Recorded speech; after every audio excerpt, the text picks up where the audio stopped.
Welcome to part 2 of our interview with Retired Colonel Bill DeMarco on how to innovate. If you didn't get a chance to hear part 1, please do.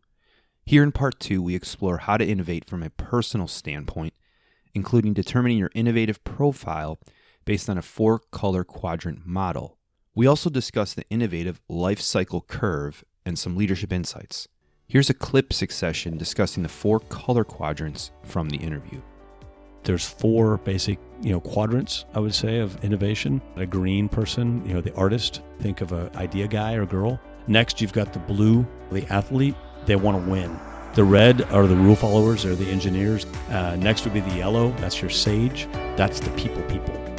Welcome to the Air Force Judge Advocate General's Reporter Podcast, where we interview leaders, innovators, and influencers on the law, leadership, and best practices of the day. And now to your host from the Air Force Judge Advocate General School. Sir, with your background, and especially your experience in deployments overseas, you've been in a lot of what I would say chaotic environments, challenging environments. Is there a way you could take those experiences and apply those to what I would say would be more of kind of the educational or day-to-day, or even some people might classify as a stagnant environment where you're not in an ops world, you're back at an office somewhere? How do you take those experiences, or can you take those experiences and innovate through them? Yeah, it's a multi-layered question, because when you're thinking about that, if you're in combat, the idea is you have to innovate always, because the enemy is going to always be innovating. So there's like this, Boydian OODA loop that you've got to understand, you've got to be able to work around. In a way, it's both easier and harder, I think, deployed to innovate. The appetite usually is bigger for innovation. But then again, you have to realize that if you're innovating, I was the 15th AMOS commander, so we spent a lot of time working in the AOC. So if you think about it, as the Air Mobility Division chief, my position and those of us who were in that position were responsible for all of the airlift and tankers that were out in the theater. We could do a lot of innovation, but then the fact is, talk about failure, right? Failure is pretty big. So you have to really think through the innovation when you're in combat, because people's lives are on the line. But to your point about being here and what we'll say is a, quote, stagnant environment, this is the perfect place to innovate. Usually lives are on the line. You usually have time to think it through. At least that's what I've found here at Air University, is that there's people that aren't going to want you to innovate. That's true. There's some people that are very comfortable, and maybe we can talk about that a little bit, because I do believe personality plays into innovation. So the idea is there's always going to be those people that don't want you to innovate. It's not the Air Force. We say it a lot where we say the Air Force doesn't let you do that. The Air Force isn't a person. The Air Force is a culture perhaps, but there's a person somewhere that's not letting you innovate. And who is that and why? And so those are things that you have to start kind of peeling back. And when I mention this idea of personalities, there's this book, The Innovator's Code, again, Jeff DeGraff, Michigan. But he gets into this idea of innovation as a mindset. And we all have a different mindset when it comes to innovation. And we can maybe put it in the show notes, but I can give you a link to an assessment that Graff has actually built that he's modified for the Air Force, which is pretty cool. So we're using it in Project Mercury. But there's 4 basic quadrants, I would say, of innovation. I think most of us, we think innovator, we think of an idea guy or girl, and Jeff would call that a green person, the artist. The artist is wonderful. The artist, and I work with a lot of artists. In fact, some people say I'm an artist. I have a little bit of green in me, the artist piece, but I don't think that's my dominant maybe tendency. But the artists, the thing is, they will have great ideas, but they have 100 million great ideas. They're ideaholics. They need a 12-step program. These are the guys that they'll give you an idea, then they're off, and they've got another one, and there's a shiny penny rolling down the hall, and they want that idea. And, it's one of these things that's a great thing. They're great idea generators. Next, you've got the blue quadrant. So the blue quadrant is kind of what we call the athlete. These are the guys that are maybe focused on short term, but they want to win. And that's kind of where I say win, not because it's like you want the medal, but the idea is I want that idea to get traction. So that's kind of, I'm kind of in that blue-green quadrant. And so I get that. The next is the red. The red are the rule followers. They're the engineers. They're the guys that know the doctrine. They know the rules, the AFI. It's all memorized. Next would be the yellow. That's your sage. That's the people. The ones that understand that, hey, what's in it for the people and how will the people feel about this? So all 4 of those quadrants are really important. And the key is to understand which quadrant do we fall in as leaders, but knowing you need all 4 quadrants. So yeah, we're talking here about kind of the micro at this point would be more of the personal innovation. And I think a lot of people might think of, when they think of innovators, like people like Elon Musk, right? When they think of innovators. But in fact, that I think you've mentioned this to me offline, that we all actually are innovators, right? And that we can all develop our innate innovative abilities. And you just mentioned these different colors and kind of understanding that. So is that the first step to understand where you fall as an innovator? That'd be the first question. And then the second question, within the Air Force context, I think you've mentioned to me that a lot of people tend to fall into that red color, and if that's accurate. So in the first part, yes, important to know where you stand as an innovator and honestly know your strengths. And, it's kind of like this idea of superheroes. We all have like a superpower, so even when people look at the reds, the rule followers, to a green, there's a tension between the red and the green, obviously. The green is the crazy idea guy, and the red is these are the rules person, and there's a tension between those two. But you can see how you need both, right? Because the green's going to, basically drive the Ferrari into the pool every chance he gets. The red's going to be sure the Ferrari stays out of the pool. You need both those things. So it is very important to know where you stand on that spectrum, and that's why we'll put that link in the show notes. So people that are interested, I'd tell you, go take that assessment, understand, and then understand that's how you innovate. So if you're a red, I think sometimes people say, well, those rule followers, they can't innovate. Oh, they innovate. They just innovate differently. So if you want your AFIs redone, that's a red. You give it to a green, not going to happen. But the red will know, hey, I can take all these AFIs. Think about LeMay and what they've done with doctrine. It's all online now. It's all this. That is a very red innovation. The idea is we've taken all the doctrine. It's in one spot. We know where to get it. That's a red innovation. A green innovation is going to be probably a little crazier. The other side, you asked about the Air Force. If you think about this idea of those colors, it's not just the person. It's almost like Russian nesting dolls.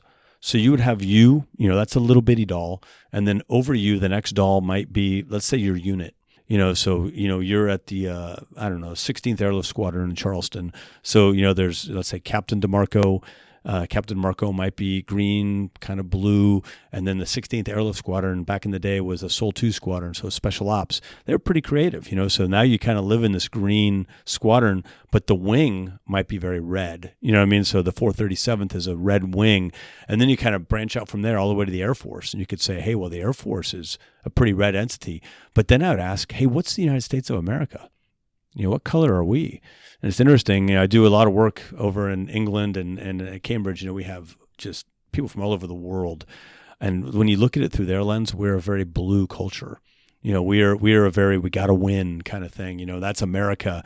And you start thinking, well, okay, so what's a red culture? Maybe Japan. The idea of Japan being very rule following. You think about how things are done in Japan or Germany. And then you think about, well, okay, so what's a green culture? Well, maybe some of your smaller, Northern European countries might be very green, very innovative. We hear about how happy people are in Norway. And then yellow, I'd say China's very yellow nation, very clan-centric, very, very much about the people and the family. So this expands all the way out, I would say, to nations and generations. What are the boomers? All this okay boomer stuff out there.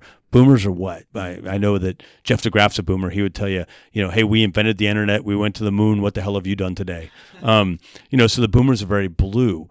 And millennials, I would argue, are probably pretty yellow. They're all about relationships. They're all about community. They're all about being connected. And Gen Xers, we're just confused. Wow, that was a lot, sir. Great insights. So would you say kind of the first step for somebody that's on this path to become a better innovator is to have that situational awareness? I think it's a great place to start. You know what I mean? Because you're going to have somebody maybe leaving this podcast that is like, well, innovation's stupid. It's just a buzzword. I don't get it. I don't understand it. That person, might be a red, maybe a yellow. I don't know. I'm just saying, just go check out that assessment and see where you fall. And the greens are probably just going, well, thank goodness it's about time we did this in the Air Force. I just want to do more of it. The blues are wondering like, okay, so how are we going to get this so my unit can become the best squadron in the Air Force or what have you? So the idea is to probably understand where you're at. I'd also tell you that there's a million things. I'm pushing the DeGraff thing just because that's part of this new Project Mercury.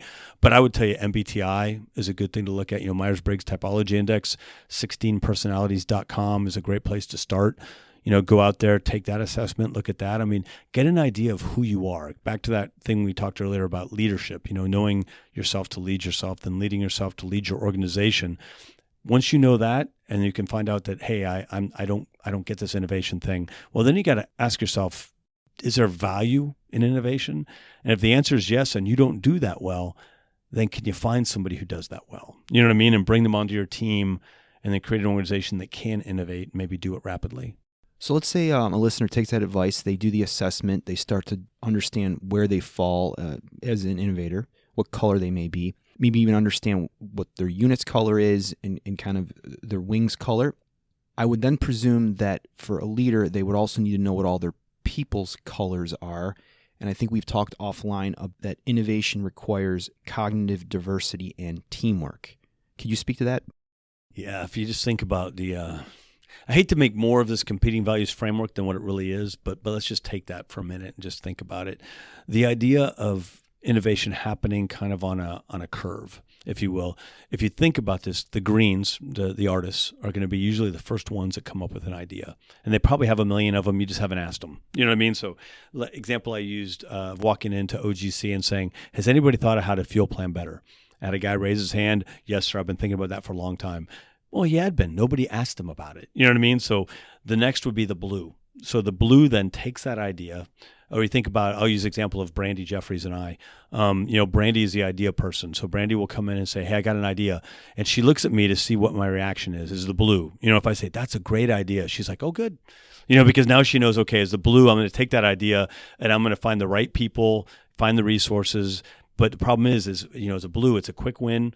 So you need a yellow. So the yellow is the people person, right? The sage. So then the blue, if you think about it, handing to the yellow is going to get people excited and get people around the idea. And then eventually the red gets you to scale. So the red is the person that's going to develop the processes and procedures to make this repeatable. So the idea is once we find out how to do that, the red will build the processes that will get you to the next level. But the problem is, if we stay red, then we start squishing all the greens and all the blues. And, there's not a lot of greens in the Air Force. And so if we tell them all to shut up in color, what happens? Well, A, they'll leave, or B, they'll stay and they'll be assimilated and they'll learn to shut up. And they're not going to bring you ideas anymore. So once you get red, you got to start thinking about the next step, which is how do I bring the greens back into the next process? If you think about the example of Apple Computer, Steve Jobs, he took over. He's very green, blue kind of guy. You could argue maybe Wozniak was the green and Jobs was the blue. But the fact was they did amazing things through the 80s. Scully comes in. The company turns very red. They were producing a lot of, I'll use air quotes and say interesting things. If you remember, they had all kinds of stuff that just wasn't selling. But they were red at the time. And then Jobs comes back and he turns it green again. And then they start that sine wave again.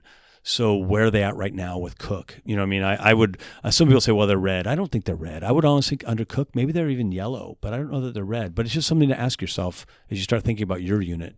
And is this what you discussed when we were talking about this kind of innovative life cycle or innovative life cycle curve, this sine wave?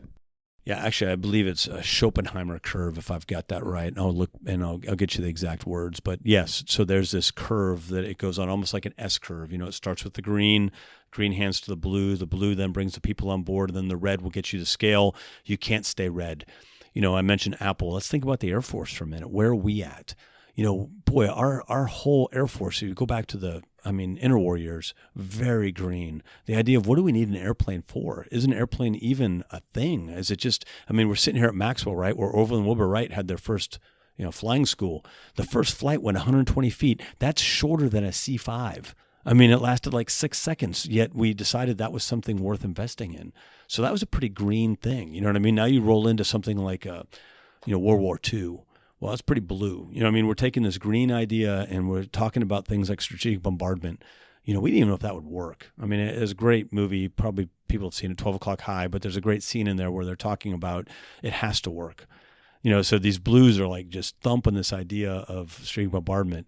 So where do we become yellow? I don't know. You could maybe look at the 70s or heck, maybe the 90s. The idea of, after the Soviet Union's gone and in the 90s, we're out doing all these things in Africa and these other places, the Balkans. I don't know, but someplace we became very red. And this idea is that we follow the rules, we do things by the book, and we only do it this way. And really, it's interesting because you could probably argue that the conflicts in Iraq and Afghanistan made us even more red. So how do we get to be green again? I think that General Welsh maybe started that. Maybe he was more yellow. I think Goldfein is blue, but he's really trying to bring back the green. You look at something like Secretary Roper. I mean, that guy he's green. I mean, I love reading articles about Roper because he's just doing all kinds of great stuff. But you can see we're trying to force our culture back into something that looks like a green-blue culture. So I would presume that's a very difficult thing to do. That's what led to Apple's demise until Jobs came back. And now, like you said, sir, we're in this red phase, right? And by the way, this curve is a very long curve. It goes back decades and decades.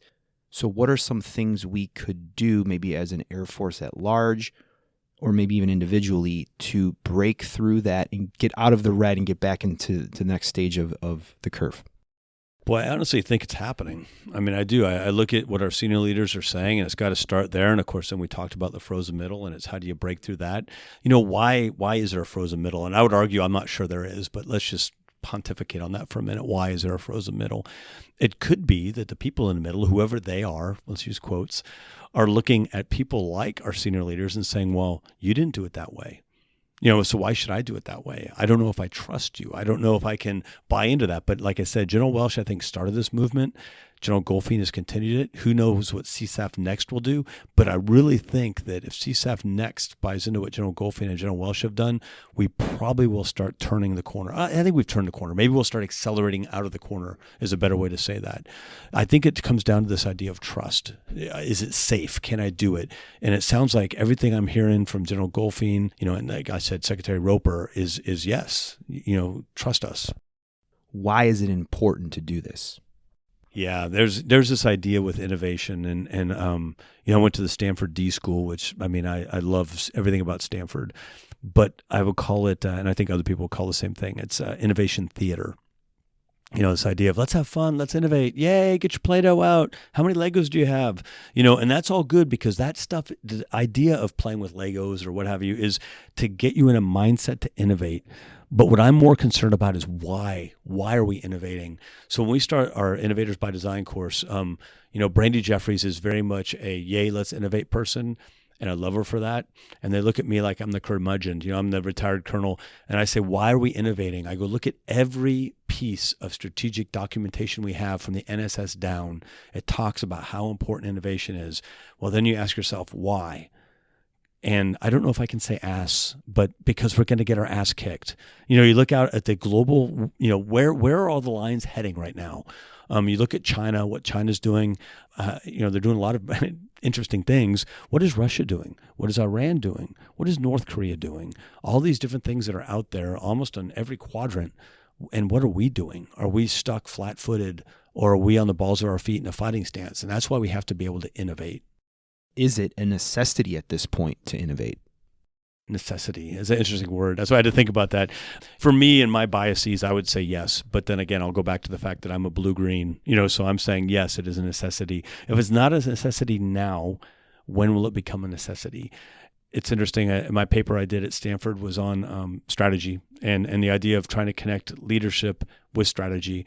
And had a lot of conversations with some pretty famous people, Ed Meese, Victor Davis Hanson. One of the things they would always talk about is America needs a death sentence. So you think about Pearl Harbor, you know, and the fact is, or 9/11, or what have you. The fact is, have we had the death sentence? Is it going to take us getting kicked in the privates before we go, oh, we need to do something? My biggest concern with that is the speed of technology, the speed of change, the speed of information. All the things happen so fast today. You know, could we withstand a Pearl Harbor? Because Pearl Harbor happened, then we had time. You know, you had to do Little Raid, we had Midway, and you could argue that Midway, heck, it's in the movie theaters right now, a very, very near run thing. You know, I mean, it was a lot of great leadership, a lot of innovation, a lot of luck involved in Midway. You know, I mean, to get to the place where we were able to push into the Pacific. Can we do that again? I mean, I don't know. I mean, so is it an imperative? Yes. One area that's receiving a lot of interest is in the area of cyber, artificial intelligence, and other types of tech like that. And like you said, sir, if we're not innovating maybe in these realms, it's not going to be like 1941 at Pearl Harbor. We're not going to even have time to catch up. Would you say that's accurate? And that maybe in these realms, in the tech world, it's a necessity to innovate? Well, that's what I'm getting at when it comes to speed. You know what I mean? How much time do you really have? And I think time is getting increasingly compressed. I mean, you can look at, I mentioned the paper again. I was looking at, what I was interested in was Eisenhower. So when President Eisenhower inherited the Cold War from Truman, the idea was he had to develop a strategy. He decided that he would it became containment. But the idea was he inherited a incredibly high price tag from Truman. The idea of the Soviets, they were allies, right? Now they're the enemy. So we can't match them toe for toe, boot for boot. What do we do? And of course, we decided to go nuclear, and the idea was mutually assured destruction, so forth and so on. What does that look like today? And I'm not saying the answer is nuclear. Lasers, AI, I don't know. But I'm just saying that these are the way we have to think, is what is the answer today? What is that offset? I don't see anything. We talk about AI, we talk about computers. General Quast always talked about space. Maybe it's all of those things, but this is why we have to get out of this idea that it's all about, B-52s or F-16s. I would argue today that's true, but is that true 10 years from now? One other topic that I found very interesting when we were talking offline, sir, was you made a distinction in the innovation space between excellence and perfection, which you, I think, labeled that could be something that slows down that innovative cycle. Could you speak to that? I think that, let's go back to culture, right? And we're very, very concerned with perfection all the time. We want things to be perfect. But the fact is, so many times, especially innovation, it's not perfect. If you think about, one thing we've done with our courses even is in the leadership department, everything is labeled with a number. So like the first time I launched Leaders by Design, it was LBD 1.0, and now I'm on LBD 6.0. The problem is that none of them have ever been perfect, but probably some students listening, so maybe I shouldn't stretch this. I think they've all been excellent. The idea is that we've done the best that we could with what we had at the time, but then the idea is you can't sit back and say we're done. Every single one of those 6 years has been different than the year previous, and I hope they've been better, each year. So that's the idea, I think, of excellence, is the idea of always striving to be better than what you were. However, perfection is something we know we can't attain, but we probably can attain excellence. So in innovation, the idea is trying to do the best we can, knowing we'll fall short of perfection. Sir, any resources or references you might want to offer to our listeners on this topic today about innovation? Yeah, first of all, Project Mercury. That's something that we were able to launch with AFWorks and A8 here. The idea was, before General Cotton left, what he wanted to do was make Air University the center of gravity for innovation education. So we're working with the University of Michigan and Jeff DeGraff to put this program together. So over 2 years, we're going to train 150 innovators. And of course, we are focused on Air University. However, I would argue that the idea, if somebody wanted to join into a Project Mercury cohort, that would be amazing. But we also have the curriculum, we have the books and things like that. Jeff DeGraff's book, The Innovator's Code, I think is a great place to go if you're interested in this idea of the colors that we talked about. Jeff explains it in the book very, very well, and it's an easy read. Jeff has a textbook also that I love. He says he hates a textbook. So Innovator's Code is very much an easy read. It's, a couple hundred pages at the most. One of my absolute favorite books about innovation is Orbiting the Giant Hairball by Gordon MacKenzie. And I think it resonates. The hairball is the bureaucracy. So how do we orbit the hairball as innovators? And the problem is that, the people want to orbit, but sometimes they don't orbit responsibly, and they get shot out of orbit, and then they complain about it. So the fact is, how do we stay in orbit but not get sucked into the hairball? So Gordon MacKenzie has a great book. We use that in Innovators by Design. We also use it in Leaders by Design.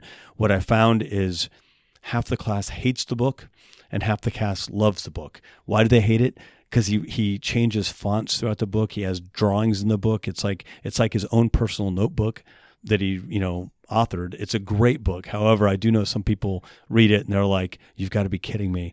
I find it like it's like the angels singing to me when I read that book.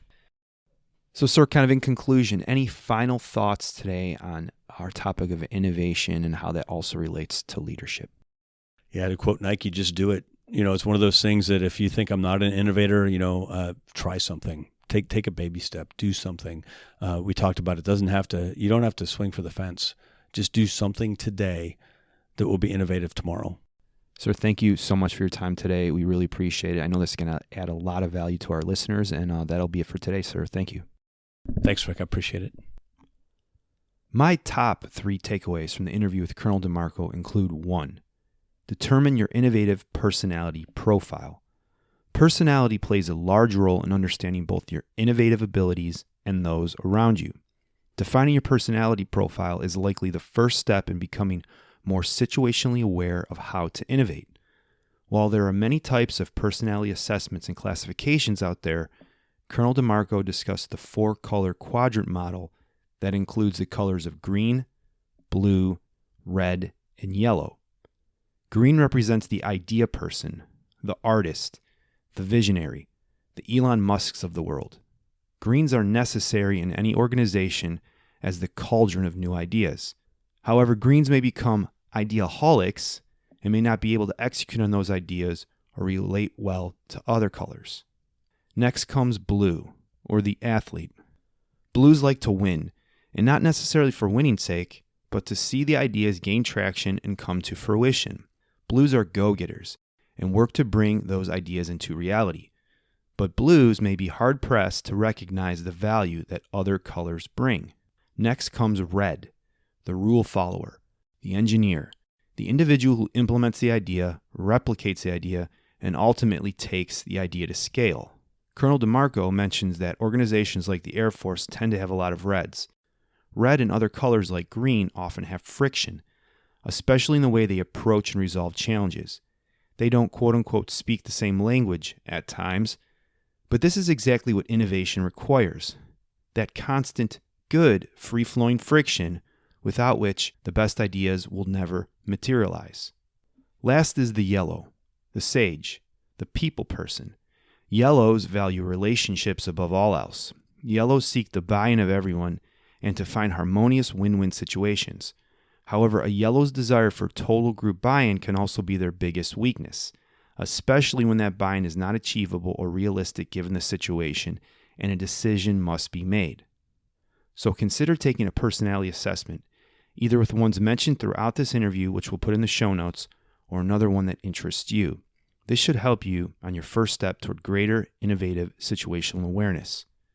I also note that for the 4 color quadrants that we discussed, you may very well fall into more than one color, but most don't have more than 2 color quadrants that define their personality type, usually with a dominant and secondary color. Number 2, innovative situational awareness is like Russian nesting dolls. Once you determine your personal innovative style, your next step is to better understand the personalities of those around you, your unit, and larger hierarchy. Colonel DeMarco analogizes this to Russian nesting dolls. Assume you're the smallest doll with a certain color or personality. Next, you are housed in your unit with its own unique color personality. Then you and your unit are housed in a larger structure such as a wing, which is housed in the Air Force, within the Department of Defense, within the United States. In other words, each layer has its own unique color personality.